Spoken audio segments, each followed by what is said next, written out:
Hello guys, இந்த வீடியோவில் நம்ம என்ன பார்க்க போகிறோன்னா, இந்த விசேஷ வீட்டிலலாம் செய்யக்கூடிய பிரியாணி வந்து எப்படி அவ்வளோ டேஸ்ட்டாக செய்கிறாங்க, அது எப்படி செய்யணும் அப்படின்றது தான் நம்ம இந்த வீடியோவில் பார்க்க போகிறோம். வாங்க பார்க்கலாம்.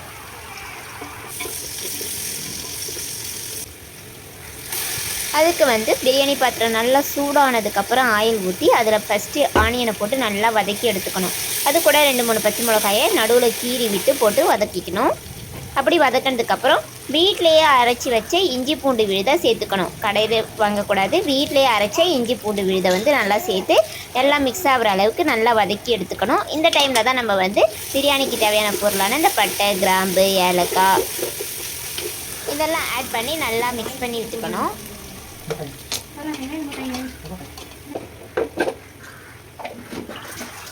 பிரியாணி பொருள்லாம் நல்லா ஆட் ஆகி வந்ததும் இது கூட கொஞ்சமாக மஞ்சத்தூள், கொஞ்சமாக பிரியாணி மசாலா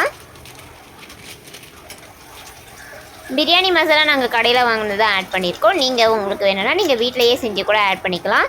அதுக்கப்புறம் அது கூட கொஞ்சமாக மல்லித்தூள் இதெல்லாம் சேர்த்துக்கணும். தென் கடைசியாக தனி மிளகாய் தூள் கொஞ்சமாக சேர்த்து எல்லாத்தையும் நல்லா ஒன்றா சேர்ந்து மிக்ஸ் பண்ணி எடுத்துக்கணும்.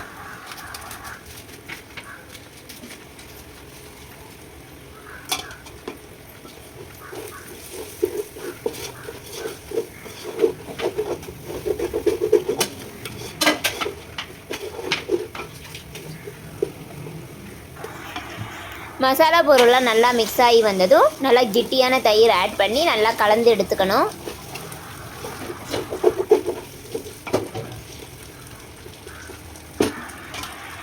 இப்படி நல்லா ஒன்று சேர கலந்து வரும். அப்படி கலந்து வரும்போது அது கூட கொத்தமல்லி, புதினா இது ரெண்டுத்தையும் ஆட் பண்ணி நல்லா மிக்ஸ் பண்ணிக்கணும்.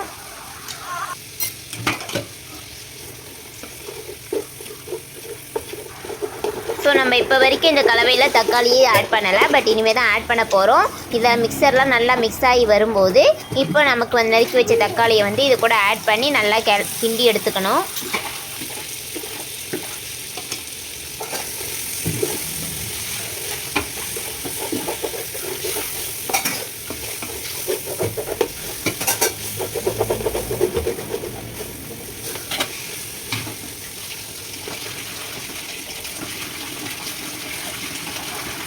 தக்காளி நல்லா வதங்கி வந்ததும் இது கூட நம்ம ஒரு 4-5 டைம் நல்லா கழுவி வச்சுருக்கிற சிக்கன் பீஸை வந்து இதில் ஆட் பண்ணிக்கணும். இப்போ நான் இதில் வந்து 1 கிலோக்கான சிக்கனை வந்து நான் இதில் ஆட் பண்ணிக்கிறேன். ஆட் பண்ணி இந்த மிக்சரோடு சேர்த்து நல்லா மிக்ஸ் பண்ணி எடுத்துக்கிறேன்.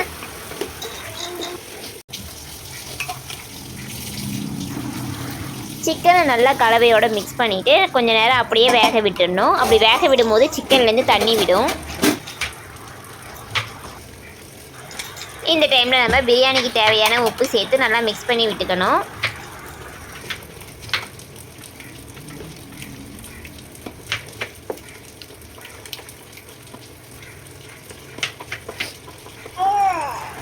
பாருங்கள், இப்போ சிக்கன் ஓரளவுக்கு வெந்து எல்லாம் நல்லா மிக்ஸ் ஆகி வந்துருச்சு. ஸோ இந்த டைமில் நமக்கு பிரியாணிக்கு தேவையான அளவு தண்ணி எடுத்துக்கணும். தண்ணி வந்து அரிசிக்கு ஏற்ற மாதிரி நம்ம பார்த்து எடுத்துக்கணும். நான் வந்து நார்மலாக வீட்டில் போடுற அரிசி தான் போட போகிறோம். அதனால் 1 காப்படி அரிசிக்கு 2 காப்படி தண்ணி எடுத்துருக்கோம். அந்த அளவுப்படி நீங்களும் வந்து எந்த அரிசியோ அந்த அரிசிக்கு ஏற்ற அளவு நீங்கள் தண்ணி இதில் ஆட் பண்ணிக்கணும். இப்போ தண்ணிலாம் ஆட் பண்ணியாச்சு. எல்லாமே ஆட் பண்ணி முடிச்சதுக்கப்புறம் மூடி போட்டு நல்லா தண்ணியை கொதிக்க விடணும். தண்ணி கொதித்து வரும்போது இப்போ நம்ம கழுவி வச்சுருக்கிற அரிசியை வந்து இது கூட ஆட் பண்ணி நல்லா மூடி விட்டு கொதிக்க விட்டு எடுத்தோன்னா நமக்கு சூப்பரான ஒரு பிரியாணி ரெடி ஆயிரும். பிரியாணி நல்லா வந்ததும் யூஸ்வலாக அதை வந்து நம்ம நார்மலாக தம் பண்ணிவிட்டு அதை சர்வ் பண்ணுவோம். ஆனால் இந்த டைம் வந்து இவர் எப்படி தம் பண்ணியிருக்காருன்னா, அதில் வந்து ஒரு வாழை இலையை கட் பண்ணி அது மேலே வச்சு தம் பண்ணார். ஸோ அதனுடைய டேஸ்ட் வரைக்கும் பார்த்திங்கன்னா ரொம்பவே சூப்பராக இருந்துச்சு. ஸோ நீங்களும் இது மாதிரி ட்ரை பண்ணி பாருங்கள். இந்த வீடியோ பிடிச்சிருந்தால் லைக் பண்ணுங்கள், ஷேர் பண்ணுங்கள், கமெண்ட் பண்ணுங்கள். Thank you. See you in next video.